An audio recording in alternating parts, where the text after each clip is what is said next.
Hey dudes, I'm Hilah, and today I'm Hilah Cooking. I'm going to show y'all how to make some Carnitas tacos, which is a specialty from the state of Michoacan, I think, in Mexico. It's basically just pork cooked for a really long time in its own fat, so it gets really tender and juicy with lots of little crispy bits. This is how I make crispy bits. So let's get started.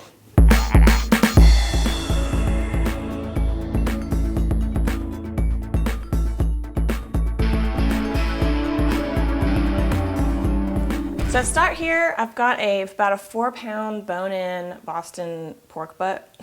You could use boneless or bone-in, whatever they have. And we're just gonna cut this up into about 2-inch chunks, just cut around the bone. Pull the meat away from the bone as you slide your knife down to get that off. Don't cut yourself. All right, we're gonna hang on to this. I'm just gonna go ahead and put it in the pot and we'll shred the rest of the meat off of that once it's cooked. For our spices, I've got some cumin seed and some coriander seed that I ground up together, and I'm gonna dump that in. I don't think the coriander is traditional, but I really like the citrus flavor that it adds to the pork. And then I'm gonna zest an orange into this pot also. And again, not traditional, but it tastes real good, you guys. But you can totally leave it out. If you wanted to just make this like as simple as anything, you could just do garlic and salt, and that would still turn out really good.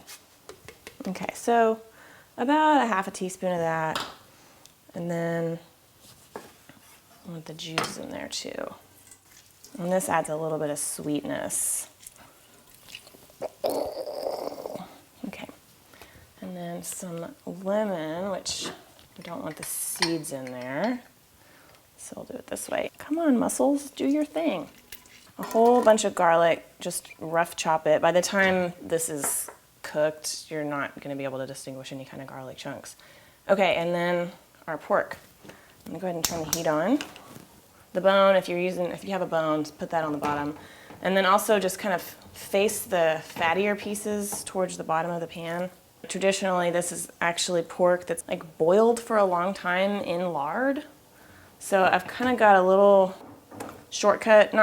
but lard cut method here, where we're just gonna use the fat that's on the pork, but mostly we're actually gonna cook the pork in water. So I'm actually gonna add just enough water to cover the pork. It could be 4 to 6 cups, depending on how much pork you're using and the size of your pot.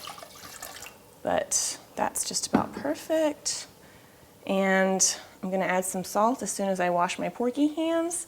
And we're just gonna let this come to a boil, and then we'll turn it down to a simmer. Okay, it takes about 10 minutes for it to come to a low boil like this on high heat. I'm just gonna turn it down to kind of like a medium low. And we're just gonna let it simmer uncovered for 3 hours, or until the water has pretty much evaporated and the pork is very tender. So synchronize watches. Okay, so just at 3 hours later, because I am a real whiz when it comes to clocks, our meat is totally cooked and tender. I'm taking that bone out. Most of your meat is probably already kind of falling apart by now. You can shred it up a little bit more, but water's cooked off, and I'm gonna turn the heat up a little bit now and just kind of let that continue to cook to get the bottom a little bit crispy. Sometimes you'll get carnitas that are cut into tiny cubes, but I like it shredded, so I don't know, you'll see it both ways. I don't really know which way is like official. So a little corn tortilla there. And look how tender, and it's just like beautifully just falling apart there. Just some onion and cilantro. Look, it's like one of those street tacos at Taco Cabana.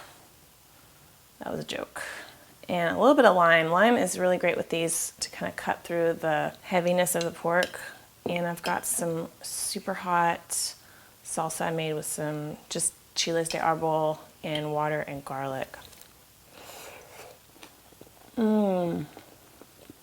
Just like meat gravy in a taco. It's so moist and tender. Wow, that is awesome. This is delicious tacos. Like I was saying, you could just put this like on a salad, make a little carnitas salad or something. But anyway, it's amazing. It's so easy. I mean, you saw how easy it was. You just have to wait around for a little bit. But I hope you tried this recipe. If If you have any questions about anything, just leave them in the comments and I'll get to them as soon as I can. Again, thanks so much for watching and have a great day. Happy cooking. Bye.